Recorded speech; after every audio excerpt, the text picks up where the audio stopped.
And I want to share a little bit what we've done last year, what the fellows did last year for us, and how that informs some of our thinking and our abilities. Just to, apologies, there's a little bit the formatting going wrong, but just to motivate a little bit the problem and the issue. So we estimate roughly that there are, we can talk about the estimates and about the confidence intervals, but we have roughly an estimate that 1 billion children living in poverty, in child poverty. It's something we are measuring, not actually using incomes, because children are not supposed to earn really money, but we're measuring it using multidimensional poverty. So are they deprived? Are they lacking access to nutrition, to health services? Are they not going to school, and so on? So it's 4 out of 10 children, right? It's a crazy number. And it's very basic definitions of, are you getting enough nutrition? Are you having access to improved water sources and to a toilet and so on? And we know those kind of estimates from household surveys. So we are focusing, as you can imagine, a lot in our work on low and middle income countries. A lot of the data systems are not as mature as in high income countries, but a lot of the countries have actually pretty good household surveys, right? So every few years, there's a lot of money being put in, and you interview 30, 40, 50,000 people, depending on the size of the country, and ask them mostly about health issues, some education issues, sometimes some issues on child protection and other issues. And those surveys are usually national representative, and they give us a relatively good estimate of prevalence, for example, on a national level. And usually they're representative on one subnational level down. So in many countries, those are states or regions or provinces. But that's kind of it, right? They're sampled surveys, and you can't go really far down, and you can't really have a granular understanding.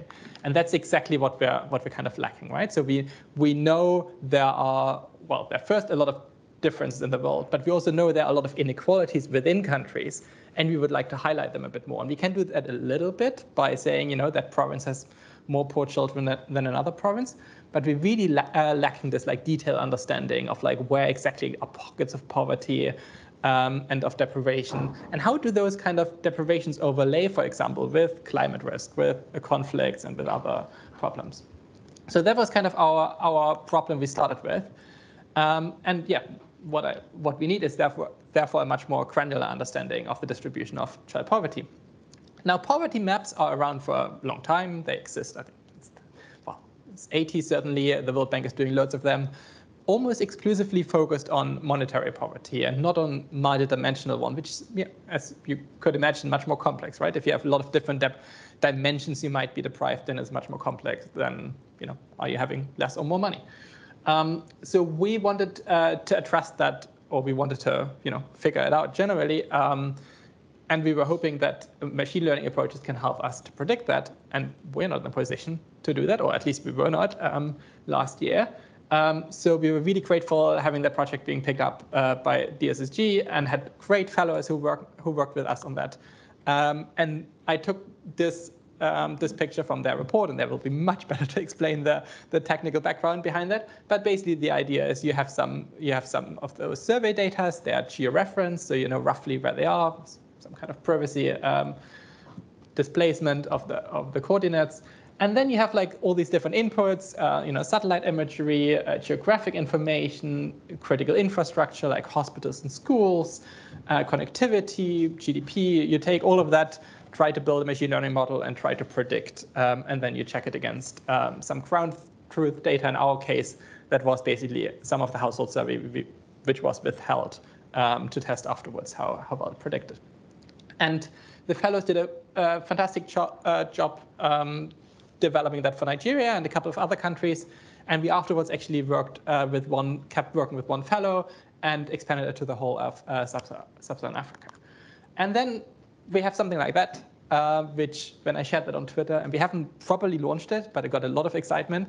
But basically, we're having across Sub-Saharan Africa, we have an understanding of prevalence, so the percentage of children which we consider multidimensionally poor, as well as of depth, that's the green bit. So how many dimensions they're deprived in. Are they someone who's only deprived in one dimension, or in 3, 4, or 5 dimensions, for example?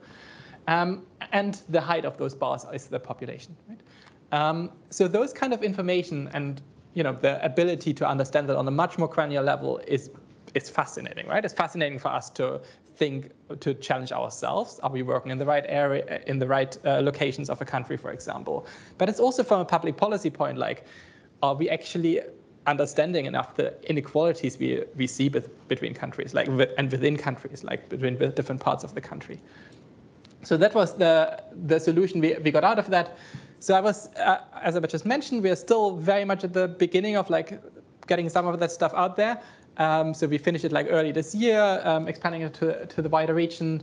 We had a remote session, which we organized because we had those kind of inputs at the World Data Forum, something the UN organizes every couple of years. And we brought like loads of people together from the World Bank, from UNICEF, from UN Women, and loads of organizations to talk about innovative approaches to measure poverty. And we presented those kind of results there. We shared the approaches with other organizations, UNICEF and UNDP, for example, where the fellows presented their results and had technical discussions.